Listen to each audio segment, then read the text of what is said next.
Nous sommes en France, près de Bordeaux. Déjà, si tout va bien se passer. Dans 2 jours, Kylian, 26 ans, part à la guerre. Il est lieutenant dans l'armée de l'air et pilote d'hélicoptère. Allez, Kylian est venu embrasser sa mère avant son départ. Dans 3 mois. à alors. bientôt. Ouais. Voilà. Je t'appelle avant de partir. Ok. Et puis de toute façon, il y a les mails. Ouais, il y a les mails.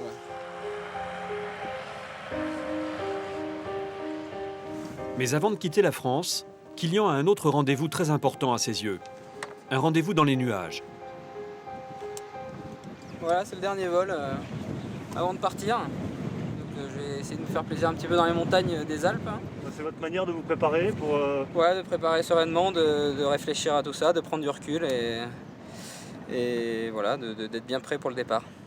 Dans le cockpit fragile de ce planeur, il va monter à plus de 4000 mètres d'altitude.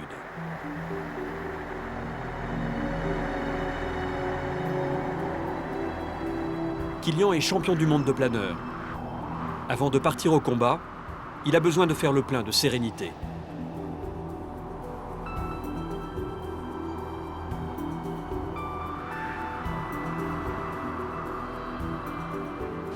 Ce vol est aussi pour lui une manière de se rapprocher d'un homme qu'il a beaucoup aimé. Ça me permet de venir chercher l'aide de mon père. Mon père qui nous a quittés il y a 8 ans. Ça me rapproche un petit peu plus de lui. Et je sais qu'il est là, je sais qu'il me regarde, je sais qu'il m'aide à avancer et à faire les bons choix dans la vie. Je sais qu'il m'accompagnera aussi là-bas. Il m'aidera à ce que ça se passe bien.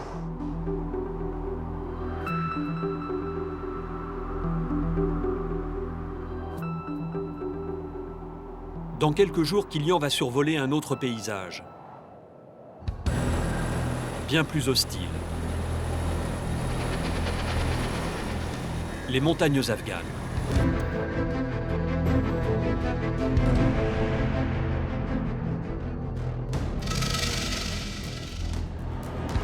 Il doit rejoindre les pilotes du bataillon d'hélicoptères de Kaboul. Ils sont une trentaine, souvent très jeunes, comme Amaury, 26 ans lui aussi. Il pilote un hélicoptère d'attaque, un Tigre. Ces jeunes soldats sont en première ligne, car aujourd'hui en Afghanistan, aucune opération n'est déclenchée sans l'appui des hélicoptères. C'est la fin de la journée dans la vallée d'Ouzbin, un endroit dangereux au nord-est de Kaboul. Amaury et son copilote escortent un convoi de camions qui doit ravitailler un poste avancé de l'armée française. Donc vous vouliez qu'on maintienne donc à l'est ou à l'ouest? Pardon, à l'est. À l'est. En Afghanistan, il n'y a pas de mission de routine, et celle-ci va se révéler particulièrement périlleuse. Ouais, je baisse au PG. Ouais. Pour empêcher les talibans d'attaquer le convoi, Amaury vole très près du sol, à 300 km/h, et il multiplie les passages, prêt à tirer à la moindre alerte. Et là, il n'y a plus rien à voir. Allez. Ok, je sais pas où il est, Jorgen. Le convoi arrive à bon port, tout paraît calme. Amaury peut rentrer à sa base, mission accomplie. Alors en effet, là je suis stable sur... Ouais, vous les avez d'abord. Mais alors que la nuit tombe, les insurgés Il attaquent. bouge, hein, toujours. Oh là, on s'est fait tirer dessus. Esquive. Putain. Esquive. On s'est fait engager. Nom de Dieu. Oh putain. Bah j'ai vu une traçon de passer juste en dessous à droite là. Putain. Ce soir-là, les balles sont passées à 3 mètres de son appareil. Mais dans le job d'Amaury, pas de place pour la panique. C'est une question de survie. Ah bah, dans l'ensemble, c'était plutôt calme. Sauf sur la fin, où ils ont décidé de tirer un peu sur nos amis et sur nous aussi. Comme c'est déjà mon 3e mandat cette année, c'est pas la première fois que je me fais tirer dessus. Il n'en rajoute pas. Ce danger qu'il vient d'affronter, ce n'est pour lui qu'une simple péripétie. 4000 soldats français sont engagés dans le conflit en Afghanistan. Pour leur venir en aide, un bataillon d'hélicoptères est basé à Kaboul. Il intervient dans les montagnes de la Kapisa et de Surobi. Ce territoire est grand comme un département français. C'est un secteur à haut risque. Le danger est permanent.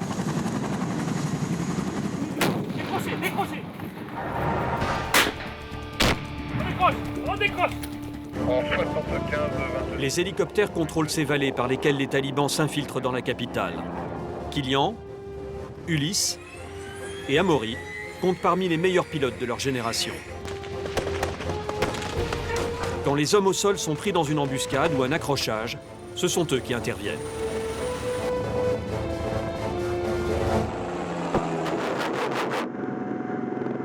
Attaque, secours, exfiltration. Les pilotes d'hélicoptères sont sur tous les coups durs. Pour les talibans, les hélicos représentent la cible à abattre. Les insurgés offriraient même une prime de 20 000 $ pour une telle prise. À chaque mission, Ulysse sait qu'il peut tomber entre les mains de l'ennemi. Il y a une palpitation juste avant de partir ou pas? Toujours. Toujours. Ouais. Si elle n'est pas là, faut s'inquiéter.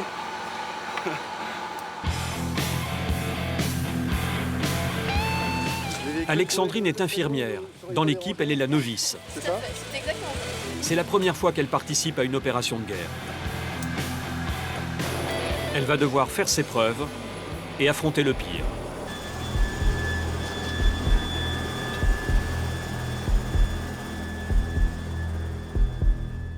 C'est pas la vraie vie d'aller chercher des gens comme ça sur le terrain. À ses côtés, David, le commando. Il va vivre l'opération de secours la plus dramatique de sa carrière. Il s'est mis à hurler tellement fort que c'était plus fort que le bruit de l'hélicoptère. Certains d'entre eux vont frôler la mort. Joyeux anniversaire, François! En Afghanistan, ce qui permet de tenir, ce sont aussi les moments de détente. Sans cohésion, ils ne sont plus rien. Ces hommes et ces femmes risquent tous les jours leur vie. C'est leur histoire que nous allons vous raconter.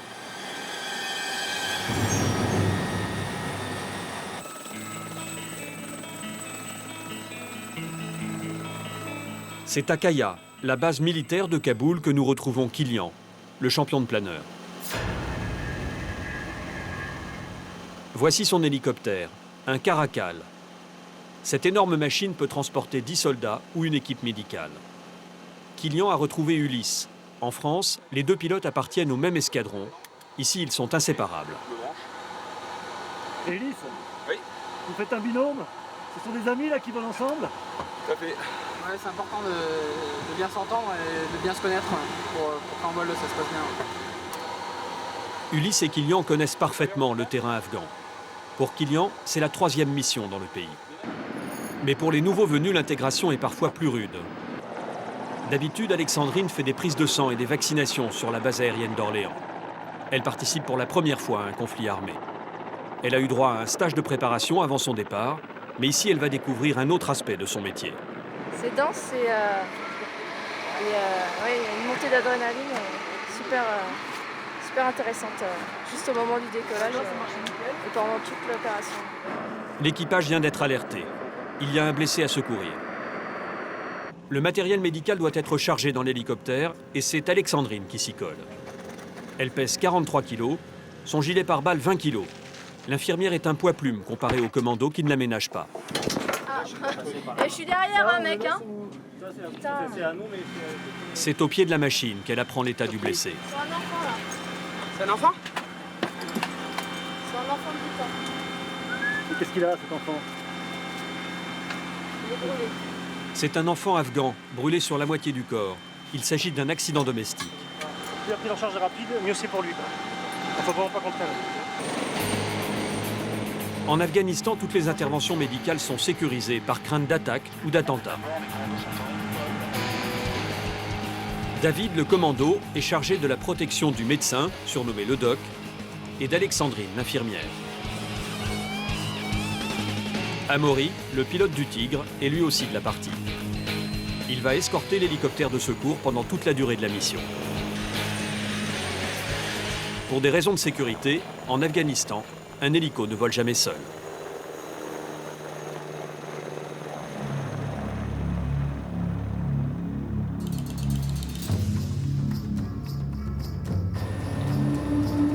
L'enfant brûlé les attend dans un camp militaire à Nijrab, dans la vallée de Kapisa. C'est à 80 km de Kaboul. De chaque côté de l'hélicoptère, il y a un gunner, armé d'une mitrailleuse. Dans cette région montagneuse, les insurgés peuvent être partout. Pour éviter de se faire tirer dessus, Kilian et Ulysse volent très bas et très vite. C'est ce qu'on appelle un vol tactique. Pour la gauche. Eric en place. Ouais, vas-y, je passe devant. La vitesse, c'est leur assurance vie. Les cols sont clairs. Les cols sont clairs. Cela signifie qu'il n'y a pas d'insurgés visibles sur la montagne. Après 20 minutes de vol, l'hélicoptère de secours se pose sur la base. Ok, je vois le VAB, je vois des bombes qui bougent. Ouais. Il faut te faire chaud. Ouais.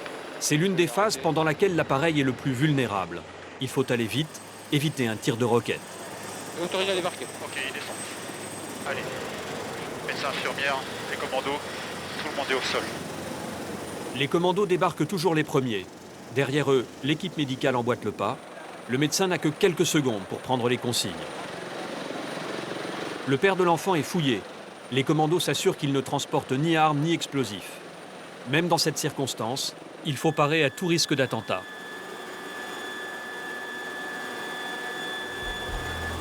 Alexandrine, l'infirmière militaire, n'a Dieu que pour le petit blessé.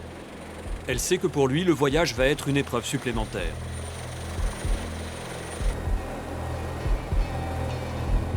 C'est un petit être de 8 ans qui arrive dans l'hélico. Un enfant, c'est toujours un peu délicat. On ne sait jamais si il souffre. C'est peut-être la peur aussi d'être dans la machine, pas savoir ce qui se passe, de voir des étrangers avec des casques autour de lui, parler une autre langue que la sienne. Après, tout passe par le regard, parce que finalement, il faut essayer de faire passer des sentiments autres que par les mots. Le tigre est à 5 heures, pardon. Au même moment, Amaury et son tigre sont toujours en protection du Caracal, l'hélicoptère de secours. Dans les zones dangereuses, le tigre lâche des leurres. Ces petites fusées sont des sources de chaleur. Elles servent à détourner les éventuels missiles que pourraient tirer les insurgés. Kilian et Ulysse n'empruntent jamais de ligne droite. Leur hélico épouse le relief, utilise les masques du terrain et plonge dans les canyons.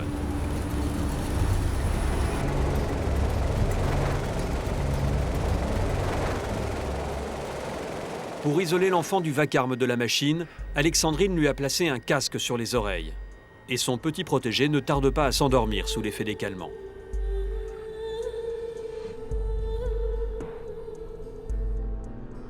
Il était mignon et tout reposé. Il était presque parti comme dans un rêve, je crois, mais alors qu'il était brûlé sur une bonne partie de son corps. Mais il avait l'air apaisé. Arrivé à Kaboul, ce sont les médecins de l'hôpital militaire qui prennent le relais. C'est à ce moment-là qu'on décompresse. Une fois que le patient est parti dans l'ambulance, c'est le moment où toute la tension redescend, on reprend ses esprits et on souffle. Les soldats français sont bien sûr les premiers bénéficiaires de cet impressionnant dispositif de secours. Mais l'autre moitié des évacuations profite aux Afghans, civils ou militaires. Mission accomplie pour Alexandrine, Kilian et Ulysse. Pendant 3 mois, les Français vont vivre en vase clos sur la base de Kaya, une forteresse située près de l'aéroport militaire de Kaboul.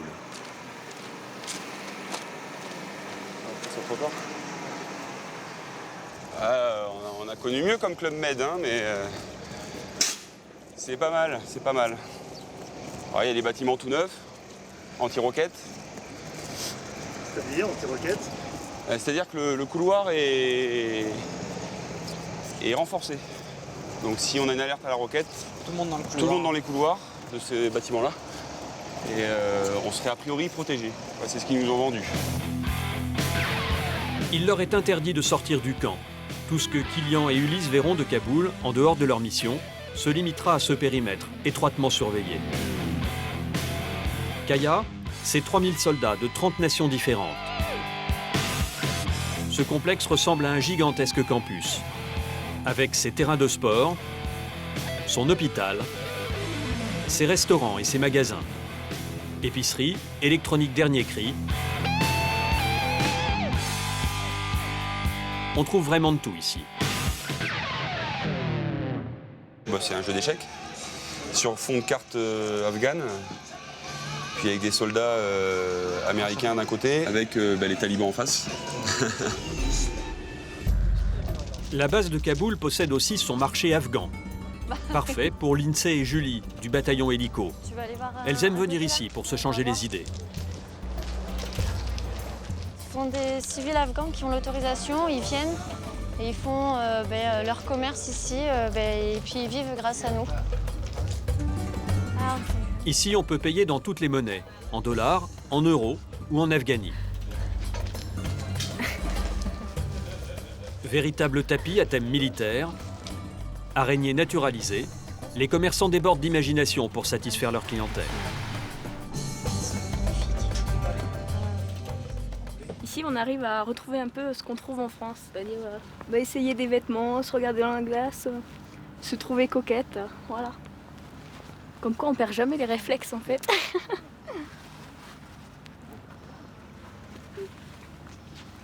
Comme ça. Comme ça. Tout est prévu pour le confort des troupes. Kylian et Ulysse ont rapidement pris leurs habitudes. À vous, mon lieutenant. Merci, capitaine. 2 fois par semaine, c'est la lessive. Et c'est gratuit. Bonjour. How are you, son? Good? Fine. Okay. L'autre jour, j'avais une chaussette qui ne m'appartenait pas dedans. Mais bon. Qu'est-ce que vous en avez fait? Je l'ai rendue là, dans le petit bac. Chaussette perdue, ouais. Bon, on va prendre notre petit rendez-vous. Allez. On va peut-être réussir à en faire un. Enfin. Jusqu'à présent, Kylian et Ulysse n'ont jamais pu franchir la porte de cet établissement très spécial. Hi. 2 o'clock. Yeah. Yes. How much for 30 minutes? It's going to be 9 euros. 9 euros. 9 euros. Pour 30 minutes. Pour 30 minutes de massage. J'espère qu'on va pouvoir enfin le faire. Moi, c'est la deuxième fois que je vais en Afghanistan et à chaque fois que je prends un rendez-vous, il se passe quelque chose. On part en vol, une alerte, pas prévue, on part en vol, une mission déclenchée. Et donc, si on arrive à en faire un une fois, ça serait quand même pas mal.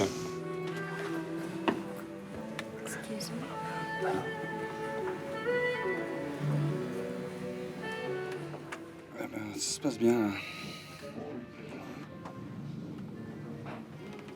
Là, s'il y a une alerte, vous faites quoi? Ah ouais, je me rhabille et puis j'y vais.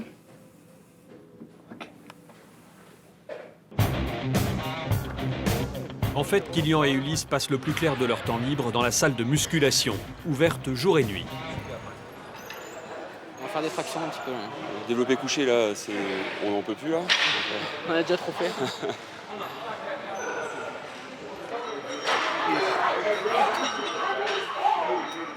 Ah là, il fait un truc de torture, là. J'ai travaillé le dos pour les vibrations dans l'hélico.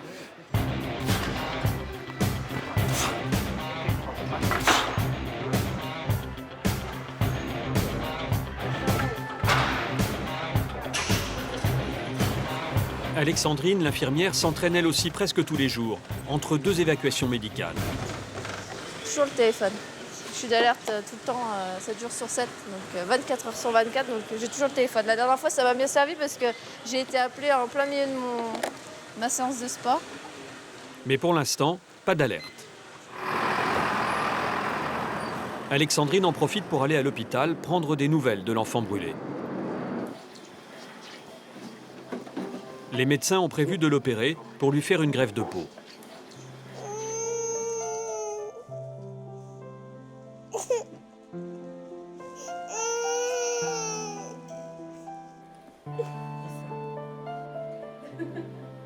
C'est un peu injuste de voir des enfants comme ça dans des lits d'hôpitaux, si petits comme ça,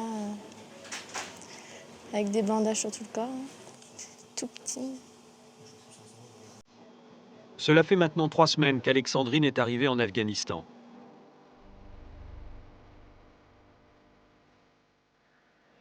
Le soir venu, certains soldats jouent encore à la guerre.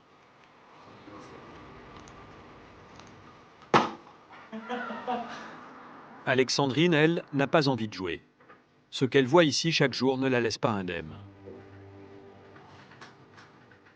La traumatologie de guerre, c'est terrible. C'est quand même assez agressif comme ça, c'est choquant comme prise en charge. Blessures par balle ou par roquette, membres arrachés, des images terribles. Alexandrine a dû apprendre à surmonter ses peurs et ses angoisses. Mine de rien, c'est physique, c'est fatigant, c'est psychologiquement usant et ça permet d'arriver de connaître un peu ses limites aussi. Même pour les soldats les plus aguerris du bataillon hélico, chaque départ en mission est chargé de stress. Ce soir, Ulysse prépare ce que l'on appelle en jargon militaire une opération d'influence. En clair, une opération de propagande destinée à la population afghane. Nous allons larguer des tracts dans deux vallées qui puent, comme on dit ici, et pour faire de l'information aux populations. On a une nuit très claire, on va voler assez haut, donc on peut être détectable, et donc on pourrait nous tirer dessus. Bon, après, on voit quand même à des altitudes qui sont largement supérieures aux armements moyens des insurgés. Donc j'espère que ça se passera bien. Alors voilà le tract que vous avez largué là ce soir, Ulysse? Oui, c'est en dari ou en Pachtoun. Bon, je parle pas couramment, hein. Mais ça veut dire si tu fais le bon choix, tes rêves se réalisent. On essaie de gagner le cœur des Afghans.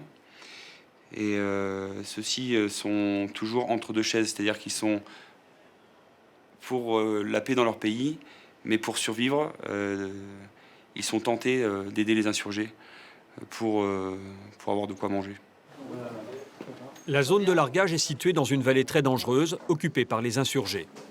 Le passage de la vallée de Bedraou à la vallée d'Al-Assaï par le point inter. On va chercher le fond de vallée, on s'aligne. Al-Assaï est située en Kapisa, une vallée tristement célèbre.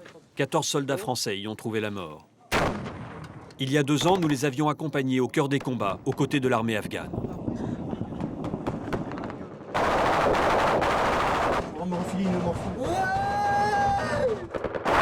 Aujourd'hui, la situation s'est améliorée. Mais survoler cette vallée de nuit représente toujours un danger. L'un des risques, pour Ulysse, ce serait de tomber aux mains de l'ennemi. Alors avant chaque vol, il prend certaines précautions. Qu'est-ce que vous faites là? Eh bien, je me sanitise. C'est-à-dire, je me sanitise. Ça veut dire quoi? Alors, ça veut dire simplement que j'enlève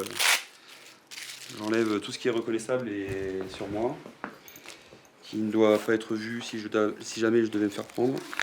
Prendre, ça. Par les insurgés. Moi, je laisse tout ici. Voilà, on efface tous les derniers numéros appelés, tous les derniers SMS envoyés. Voilà. On a quand même s'ils ne la respecteront pas, la carte de convention de Genève, qui dit que même si on est fait prisonnier, eh bien, on va devoir être respecté. Je suis pas sûr qu'il la respecte en fait. Et on a aussi ce qu'on appelle la bullshit. Donc c'est écrit en plusieurs langues, en dari, en français évidemment. Voilà, qui nous dit qu'on ne parle pas leur langue, qu'on demande de la protection, un abri et de nous aider pour nous ramener sur un camp de la coalition.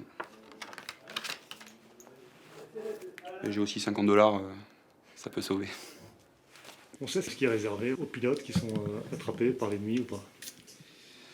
Ça n'a pas été encore le cas sur ce théâtre, donc j'ai pas trop envie d'être le premier. Ils vont pas nous tuer tout de suite, hein, je veux dire, pour eux c'est important d'avoir cette monnaie d'échange, donc de la torture certainement, et puis après ils vont essayer de nous négocier, quoi. Oui, on va essayer de pas se faire prendre en fait. Ulysse et ses équipiers sont prêts. Dans ces cartons, les milliers de tracts qui vont être largués. 180 000 Ouais, je crois, ouais. 180 000. Je disais, c'est pas tellement joli, mais bon. C'est pour la transpiration. Il y a une palpitation juste avant de partir ou pas? Toujours. Toujours? Oui. Si elle n'est pas là, faut s'inquiéter. Les mécaniciens terminent d'inspecter la machine. Ce soir, Kilian ne volera pas avec Ulysse, mais il est venu saluer son copain. Pour faire le départ avec eux, pour savoir que je suis là aussi et que je pense à eux, quoi.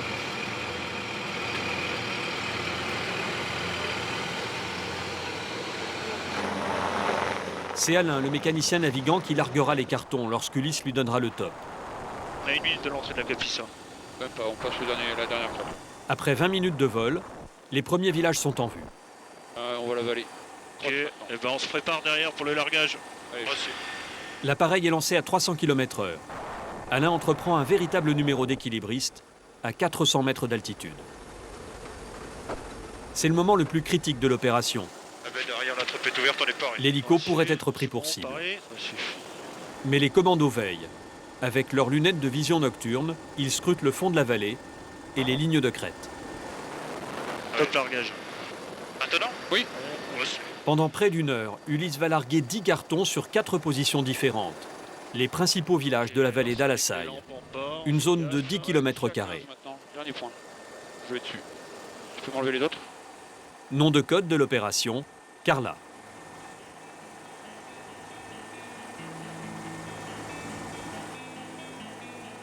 Allez, on va vers Exit Point, on quitte la zone, droit devant. Allez, l'info. Leur mec. Bon. Voilà. Mal au dos, masseuse. Masseuse. À Kaboul, chaque retour de mission est un soulagement. C'est un rituel.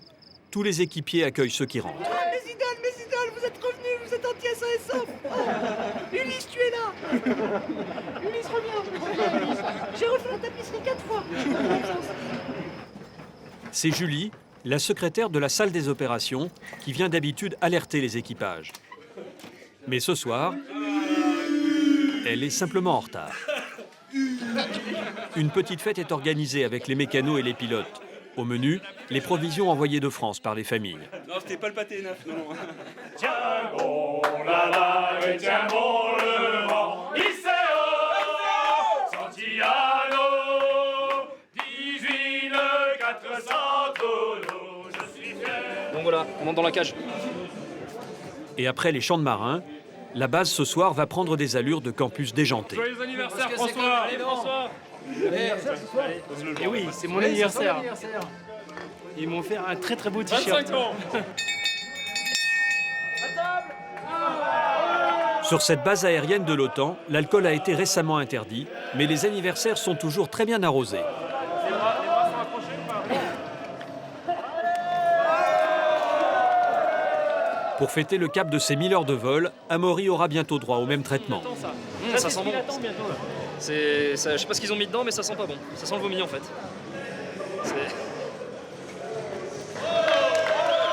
Alors que certains font encore la fête, d'autres reprennent le travail.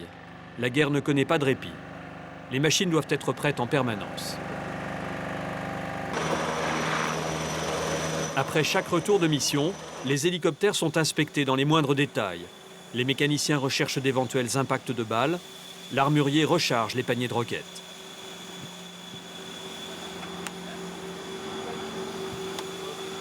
C'est des roquettes qui font quel dégât, ça?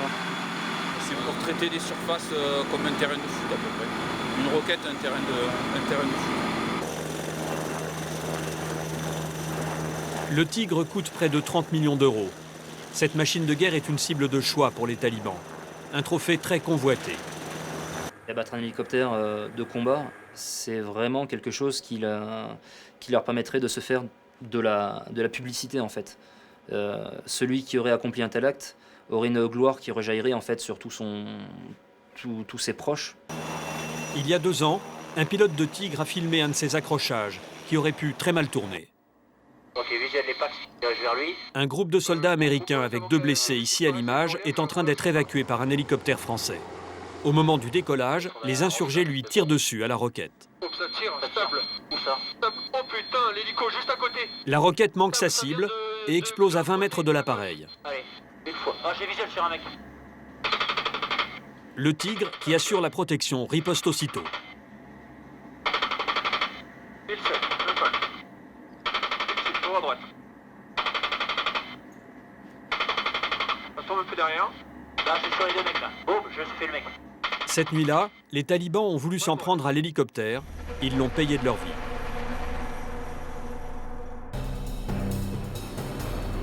C'est toujours au moment où ils se posent pour évacuer les blessés que l'hélicoptère et son équipage sont les plus vulnérables.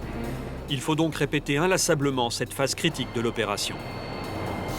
C'est David et les autres commandos qui protègent le médecin, Alexandrine et le blessé.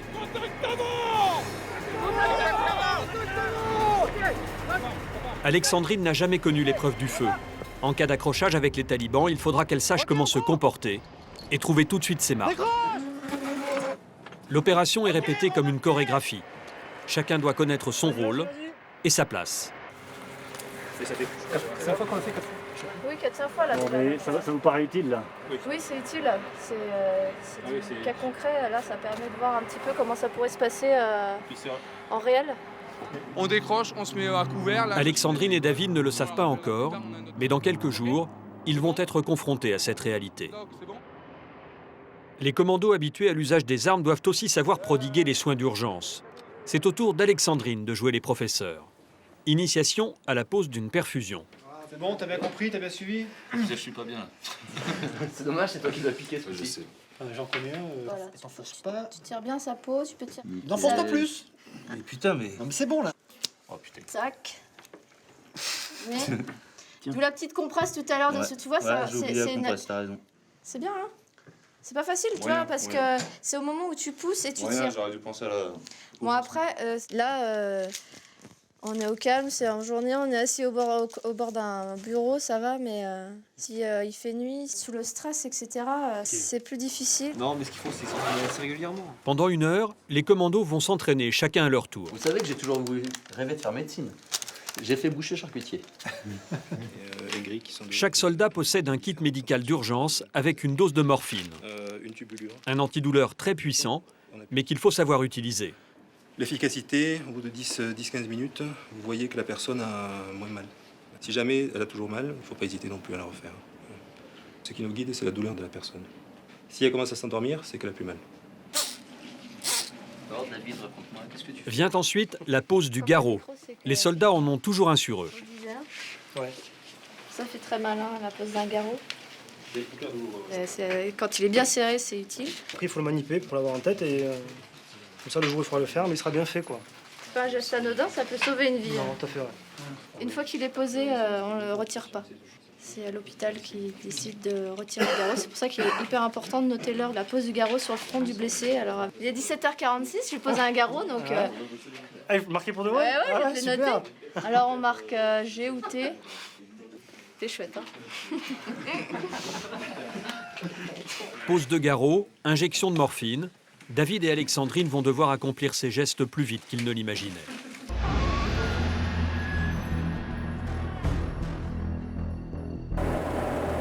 Ce soir, David, Kilian et Ulysse partent déposer des soldats dans la vallée d'Ouzbine.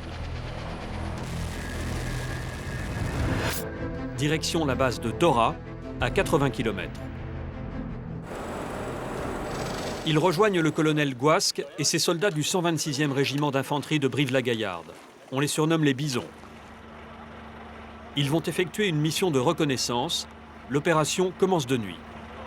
On va aller dans un village qui s'appelle le village de Rodebar, où on ne va pas très souvent et où on va faire un contact population, essayer de prendre contact avec le Malek, la population, et puis voir comment ils sentent la situation, évaluer un petit peu la présence insurgée sur zone et leur influence. Voilà, donc c'est pas une mission extrêmement compliquée en soi, mais la zone est dangereuse et c'est pas une zone où on va très souvent, donc on prend un certain nombre de précautions. Pour protéger les hommes qui entreront dans le village de Rodebar, le colonel Gouasque va faire déposer en hélicoptère 21 soldats sur 2 sommets, baptisés Mike et Falcon. La mise en place va s'effectuer par nuit noire pour garantir l'effet de surprise et éviter une attaque des talibans. C'est-à-dire que... Je crois qu'il faisait plusieurs... Oui, il n'y a pas de souci particulier. D'accord. Et donc, pour l'instant... Base de Tora, au PC du colonel. Il est 21h. Les hommes embarquent dans les hélicos, direction le haut de la vallée d'Ouzbine. Mike et Falcon se trouvent à une trentaine de kilomètres de là. Et en avant 4. Visuel du véhicule. Reçu. En avant 3. Allez, descends d'où? Avant 2. Kilian et Ulysse sont aux commandes. C'est bon à gauche? C'est bon à gauche pour le moment. Ok, descends d'où, tu peux y aller. Allez, encore un mètre, descends d'où. Fais gaffe au dévers. Poser un hélicoptère sur un sommet, de nuit, dans la poussière, c'est toujours une manœuvre difficile et périlleuse. C'est bon, on peut appuyer ou pas, biche? Pardon? Est-ce qu'on peut appuyer? Bon allez vas-y, autorisé à débarquer. Ok. C'est la section baptisée Vert 30 qui débarque.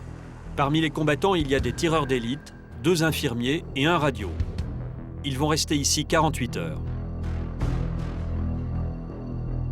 Sur cette montagne, ils vont bientôt connaître des heures très difficiles. Le lendemain matin, nous retrouvons les soldats qui surveillent la vallée. Amaury est à bord de son Tigre. Pendant plusieurs heures, il va survoler la zone. Le colonel Gouasque et ses hommes peuvent enfin progresser vers le village. Comme à chaque mission, ils sont accompagnés de l'armée et de la police afghane. Malgré le calme qui règne ici, les soldats restent sur leur garde et fouillent toutes les personnes suspectes.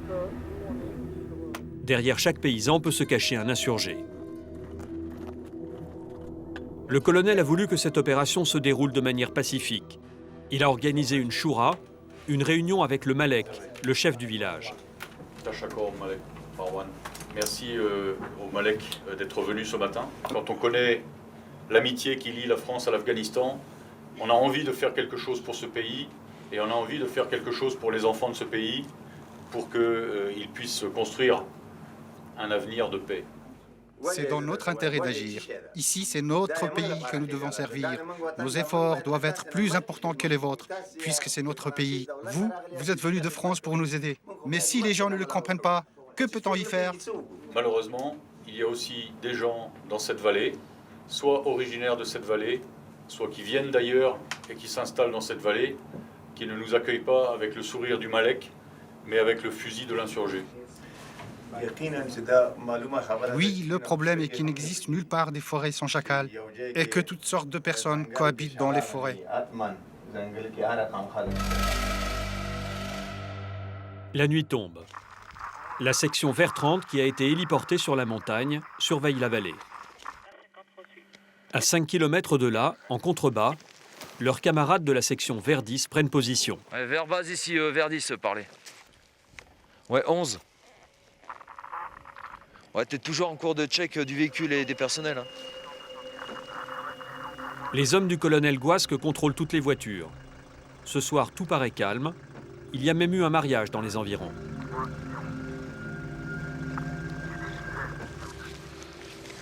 Les soldats sont équipés de jumelles thermiques qui détectent la moindre source de chaleur. T'es 4 en contrebas, donc dans ton axe, quand tu poursuis le Talweg, tu arrives sur... Une personne qui est planquée derrière un buisson qu'on voit forcément pas à l'œil nu, bah, on voit qu'il y a quelque chose qui bouge, quoi. On sait qu'il y a une source de chaleur. Pour déjouer cette technologie, les insurgés utilisent parfois des couvertures mouillées pour se cacher. Malgré leur système d'observation ultra perfectionné, les soldats ne voient pas que des talibans rampent vers la position de leurs camarades sur la montagne. Tu arrives sur en fait une green zone. Il est 18h30. Les insurgés attaquent. Pour toi, que sur la green zone. Ouais.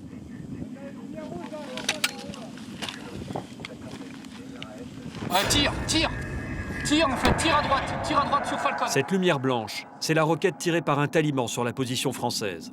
Elle explose au milieu des soldats. Contact, contact sur Falcon. Ah, ici 13 à contact sur Falcon. C'est vers 30. Vous avez été pris à partir sur Mike, sur un blessé. Les talibans tirent encore 3 roquettes et montent à l'assaut. Sur les départs de coups là-haut. Sur la montagne, les soldats ripostent. C'est un déluge de feu.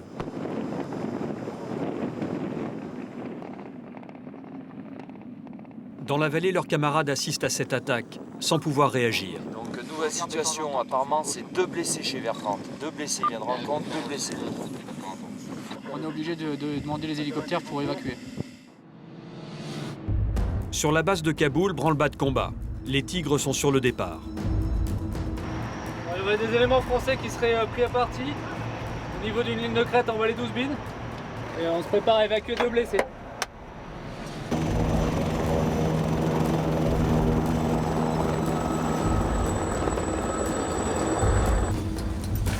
David et les autres commandos se préparent à leur tour. Mais l'équipe médicale n'est pas encore là, déjà partie sur une autre intervention. Un soldat afghan piqué par un scorpion. Alexandrine et le médecin sont attendus d'une minute à l'autre. Depuis Roko, où il a installé son poste de commandement, à 6 km de la zone des combats, le colonel Gouasque ordonne des tirs de mortier. faites le hérisson et vous tenez votre position capitale. C'est bon, descendu. Allez, tire mortier. Premier coup, mortier, parti. Ouais, affirmatif, un tir explose. Une riposte qui fait taire les armes des insurgés. 3 quarts d'heure plus tard à Kaboul, l'équipe médicale est maintenant prête à décoller. C'est David qui ira chercher l'un des 2 blessés. Le médecin lui donne les dernières consignes. Si c'est un membre arraché, garrot, morphine. Dans la montagne, les blessés sont entre la vie et la mort. Dès que l'hélico se posera, David devra pratiquer les gestes d'urgence, dans l'obscurité la plus totale, et peut-être sous le feu de l'ennemi. Dans la vallée d'Ouzbine, en entendant les hélicos, les soldats pensent que ce sont les secours qui arrivent. Un visuel. Ok, donc c'est patrouille Gazelle qui vient sécuriser la zone de Vertronc. Ils sont au-dessus de la tête. Mais l'espoir retombe aussitôt. L'hélicoptère médical est tombé en panne. Non, moi je me fais putain, et le HM il vient de faire demi-tour sur Kaya, il a un problème avec l'hélico. T'es sérieux? Putain, mais d'accord. Merde. Ah mais faut qu'ils arrêtent leur connerie aussi. C'est parti de la loi de Meursault. Il met combien de temps l'hélicoptère là pour faire les retours? Délai, on Kaya ici. 20 minutes. Le temps qu'ils prennent l'hélico. À Kaboul, le chef des opérations fait préparer une nouvelle machine. On a un appareil qui a une panne moteur, donc on est obligé d'attendre pour faire la manip d'exfiltration. 10 minutes plus tard, l'équipe médicale décolle à nouveau.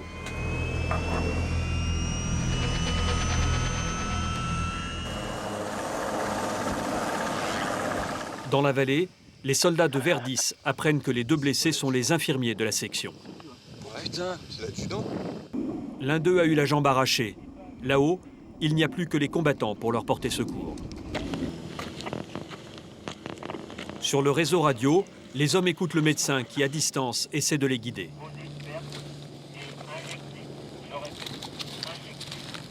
La totalité, je dis bien la totalité de la tirette de morphine d'un autre membre de la section. Reçu. Température reçu. On a des infos là sur le Médévac en cours. L'hélico médical arrive enfin. Les hommes vont suivre à la jumelle le sauvetage de leurs copains sur la montagne. Hélico au sol, là, ils sont en train de charger des blessés. Là, on a la route qui revient. Reçu. Dans son PC, le colonel Guasque vient d'apprendre la gravité des blessures de l'un de ses hommes. Il est salement touché, j'ajoute qu'il sera vraisemblablement amputé de la jambe droite sous le genou et peut-être également de la jambe gauche. Bon, autrement dit, on va dire que c'est très sérieux pour l'agent-chef et on n'est pas sûr de ne pas le perdre. Donc, voilà. Le colonel pense au reste de ses hommes qui risquent une nouvelle attaque sur la montagne. Ils sont choqués et n'ont plus d'infirmiers. Il décide de les rapatrier.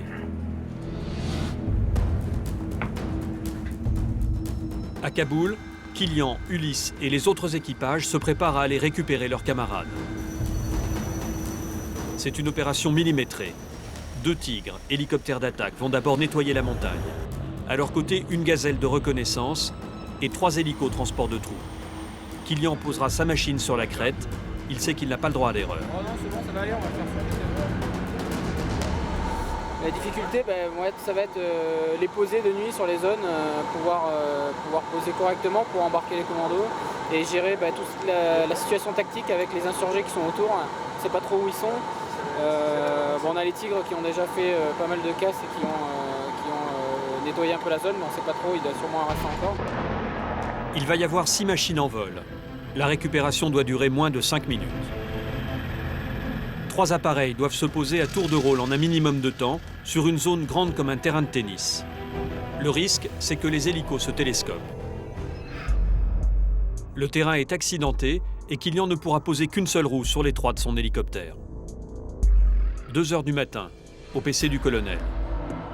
Les visages sont marqués par la fatigue et l'angoisse.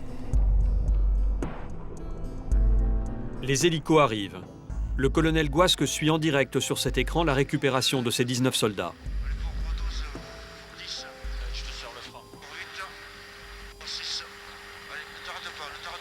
2h39.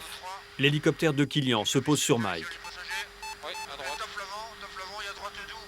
À droite doux, 15 mètres. Ok, le rack est en sécu. Ok. À droite doux pour 8. Allez, à droite doux, 5. Rack en sécu. 3, 2, 1. Torche à droite, verticale, descendons. Descendons. Rack en sécu. Posé. À droite, c'est bon, gauche. L'attaque des insurgés a eu lieu il y a 8 heures. Les soldats sont enfin récupérés. Au PC du colonel, c'est le soulagement.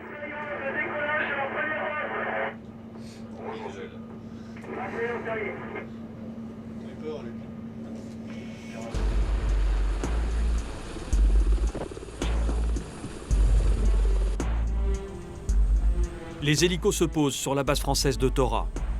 Les combats n'ont duré que 6 minutes, mais ils ont été très violents. À leur arrivée, les soldats sont encore sous le choc. Il n'y a pas de mots. Il n'y a pas de mots. On les a pas vu venir comme d'habitude et voilà. Et depuis ce moment-là, l'enfer, la des hélicos. L'homme qui nous parle est un miraculé. Il a été soufflé par l'explosion de la roquette qui a blessé ses 2 camarades. Il leur a porté les premiers secours. Vous avez riposté? On a riposté, tout le monde a riposté, tout le monde a bien riposté, on s'est bien défendu. Et ils n'ont pas pu prendre notre position, ce qui nous a permis de tous rentrer encore ce soir, je pense, malgré les 2 blessés qu'on a dans nos rangs. Et ensuite, l'arrivée des hélicos, c'était la délivrance pour tout le monde. Le tigre français qui tourne au-dessus de nous, ça fait toujours plaisir.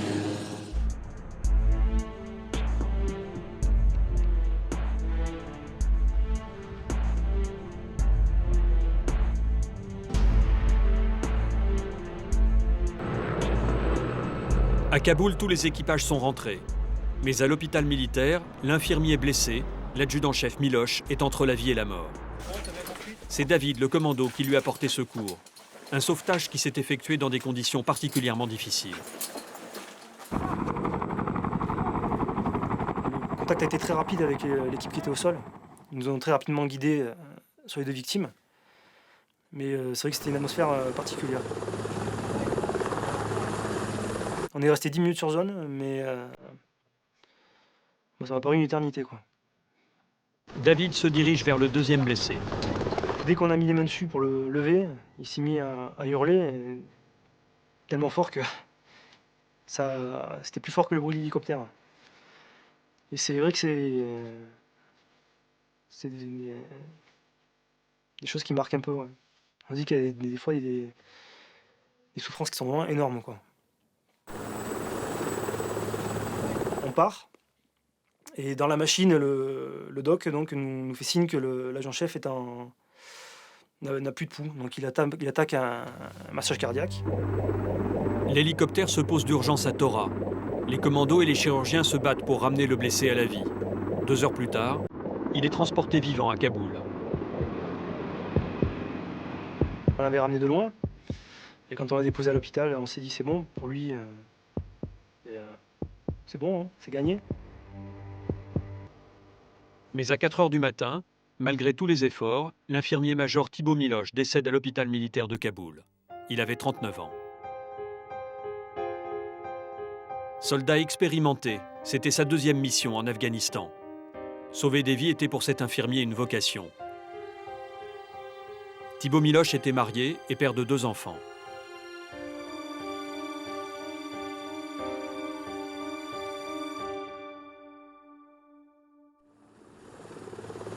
Le lendemain matin, Ulysse pose son hélicoptère sur la base de Tora. Il transporte le corps de l'adjudant-chef Miloche. Ses camarades veulent lui rendre un dernier hommage.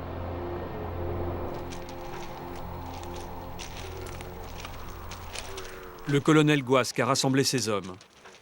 C'est un des moments les plus difficiles de sa vie d'officier.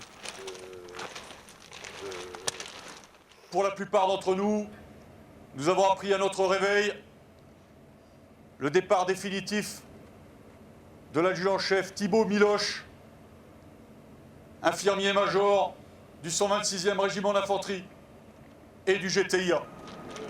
Nous sommes tous touchés par ce décès, mais nous savons tous que la mort est malheureusement une fin possible de notre engagement dès lors que nous le faisons à fond et que nous ne trichons pas avec cet engagement. La vie militaire que nous avons choisie, le métier que nous avons choisi, nous fait vivre de très nombreux moments heureux, mais aussi des moments dramatiques et des moments douloureux. Ces moments, il nous faut les vivre en soldats.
Coucou Lilou.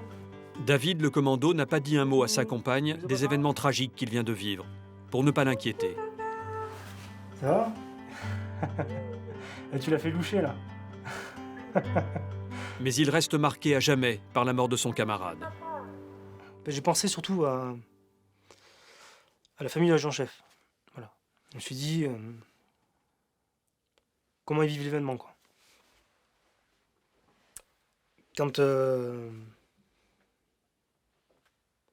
me suis mis sur internet, que j'ai eu accompagner ma fille, je me suis dit que j'ai de la chance.